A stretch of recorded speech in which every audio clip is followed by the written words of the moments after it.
I do think that there are certain manifestation methods that you can do that can genuinely make a huge difference in whether or not you receive your manifestation.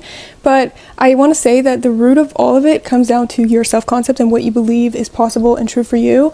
And so if you're trying to try every single method and none of them are working, it could genuinely just be because in your subconscious you genuinely believe that nothing you do is ever going to work and that you're not the kind of person that good things happen to. So no matter what method you try, if you have that subconscious belief and that assumption that things like that just don't happen, then it never will until you fix the root of the issue. And it always comes down to a limiting belief you might not even be aware that you have.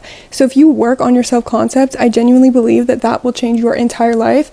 It honestly can bypass even having to do methods, because if you assume that you're the type of person that has all the things you want, you don't have to go one by one and try to use every method to manifest each and every single one. You just embody and become the person who has it all. And unfortunately, it tends to be that you learn these and adapt these core beliefs and assumptions about the world and about yourself from the ages of like 0 to 7. A lot of times people adopt those and then they stick with them. So look back at your childhood and think, what were the adults in my life telling me about the world? Were they telling me that people are always lying? Or, were they telling me that good things don't happen to me, or that I'm not smart enough, or that I'm not good enough? Because unfortunately, a lot of times they can go really that far back, and unless you undig them and replace them with something else, you're gonna have to battle that the rest of your life. And it's not your fault you believe that, because again, like I said, you get those beliefs when you are a child. And I'm not saying that this is a good time to say, oh, well, I'm going to blame this person and that makes me a victim, because being a victim is never going to bring you anything other than more things to be a victim from.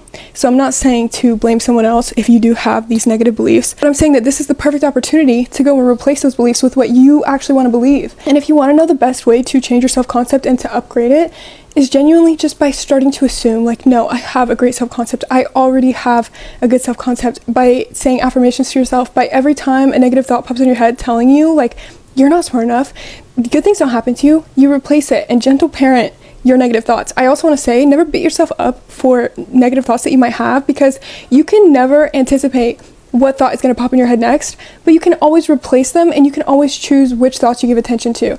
And I firmly believe that you are not your thoughts, you are the observer of them. So that's just another reason, like, why you shouldn't beat yourself up over it. Getting upset over the thoughts that you think is not going to do any good, but you can always just choose which ones you pay attention to, and you can always choose which ones you reward, which ones you want to repeat. So I just want to say that yes, some of the methods that I talk about when it comes to manifestation, they really do work, but that's the thing. They work because I tell myself they work. They work because I've shown myself the proof they work.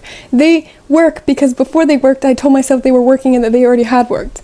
So in order for a method to work, you have to have a high enough self-concept to afford it. If you have a low self-concept, you can't afford these things. If I think about it in terms of like